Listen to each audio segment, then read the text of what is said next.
Michelle Forbes' Ro Laren in TNG and Star Trek, Picard explained. Michelle Forbes' portrayal of Ensign Ro Laren remains one of Star Trek, the Next Generation's TNG most compelling guest character arcs. Introduced in Season 5, Ro was a breath of fresh air in a show often defined by its idealism and moral clarity. As a Byron Starfleet officer haunted by her past and unafraid to challenge authority, Ro was more than a foil to Captain Picard. She was a mirror to his own convictions. Yet her journey took a dramatic and divisive turn when she defected to the Maquis. And decades later, Star Trek, Picard Season 3 shocked fans by resurrecting her character for a final, emotional chapter. Michelle Forbes' nuanced performance gave Ro an edge of volatility and vulnerability rarely seen in Trek characters at the time. Her reappearance in Picard not only completed a long-dormant storyline, but also reframed Ro's legacy in a galaxy changed by time, war, and shifting loyalties. Here's a deep dive into Ro Laren's journey from the Next Generation to Star Trek, Picard, and why her story remains one of the franchise's most emotionally rich arcs. The arrival of Ensign Ro Laren, Starfleet's most reluctant officer. Ro Laren first appeared in the TNG Season 5 episode Ensign Ro, where she was released from a Starfleet penal colony and brought aboard the USS Enterprise D to assist in a sensitive political mission involving the Byron people. Right from the start, Ro was unlike any character the crew had encountered. She wore a non-regulation earring, spoke her mind with alarming candor, and had a visible disdain for the bureaucracy and politics of Starfleet. Captain Picard initially mistrusted her. After all, she had a dishonorable record, having disobeyed orders on a previous mission that led to the deaths of fellow officers. But as the episode progressed, Picard discovered a thoughtful, complex young woman who had been let down by institutions, first by the Cardassians who occupied Bajor, and then by Starfleet's failure to address Byron's suffering. He took a chance on her, allowing her to stay on the Enterprise. Ro's presence on the ship introduced valuable tension. She questioned orders, clashed with Riker, and frequently voiced her doubts. Yet she gradually earned the respect of the crew, becoming a recurring character in Season 5 and 6, appearing in key episodes like Conundrum, Preemptive Strike, and Rascals. In each appearance, Michelle Forbes delivered a performance that balanced toughness with inner turmoil. Ro was a survivor, shaped by war and betrayal, trying to find a home in a galaxy that had never truly accepted her.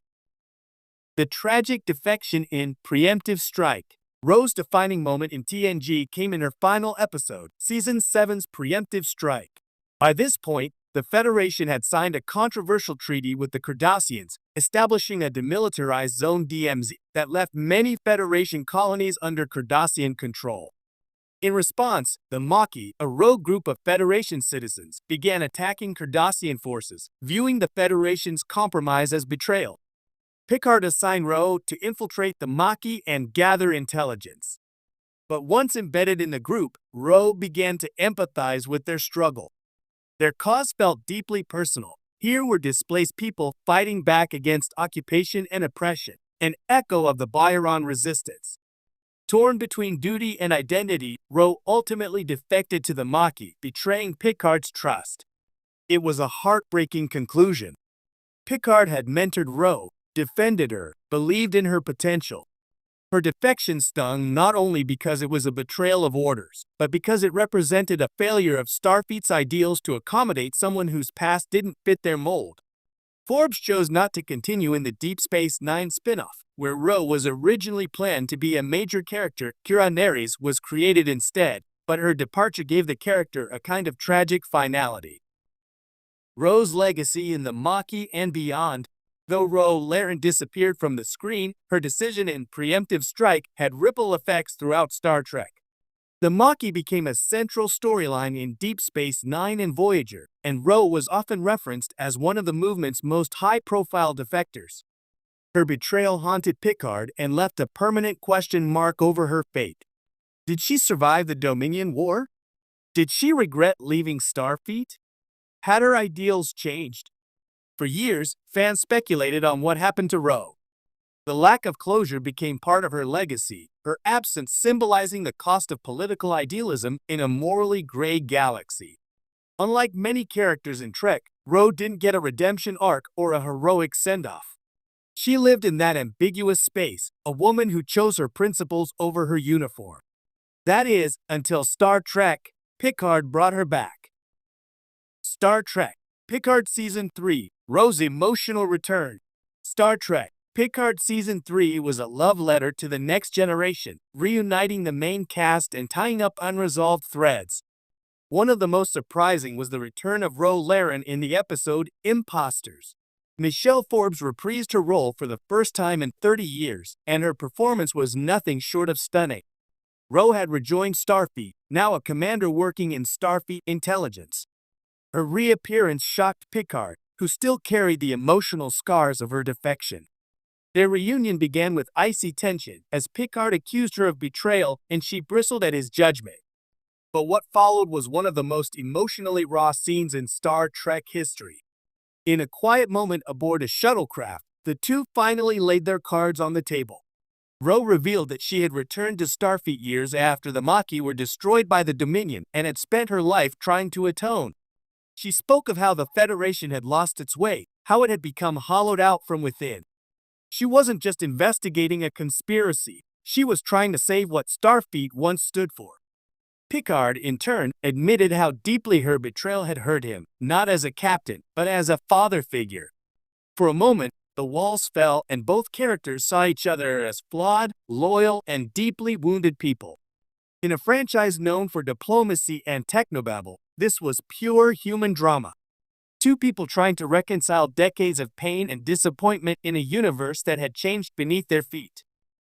A hero's end, Ro's sacrifice. Ro's return, however, was tragically brief. Moments after her emotional reconciliation with Picard, she was killed while trying to escape a saboteur aboard her ship. In a last act of loyalty, she bequeathed vital intelligence to Picard, allowing him to continue her investigation into the infiltration of Starfleet by changelings. Her death wasn't just heroic, it was redemptive. Ro died in service of Starfleet, protecting the ideals she had once walked away from. Yet her end was not a surrender to authority, it was an affirmation that her struggle had meaning. She died not as a traitor or an outcast, but as someone who had finally reconciled her past and present. Michelle Forbes brought Ro's story full circle with incredible grace. Her portrayal in Picard was layered with age, pain, and wisdom. The fire was still there, but it had been tempered by time. Her brief return reminded fans why Ro had always mattered, not because she was perfect, but because she was human. Ro Laren's place in Star Trek canon. Ro Laren stands out in Star Trek for many reasons. She's one of the few major characters to openly question Starfleet's decisions and ideals without being cast as a villain. Her journey reflects the complexities of loyalty, identity, and conscience. She embodied the voice of the disenfranchised in a franchise built on hope, and that tension made her unforgettable. While characters like Worf, Riker, and Data embodied Starfleet's values, Ro showed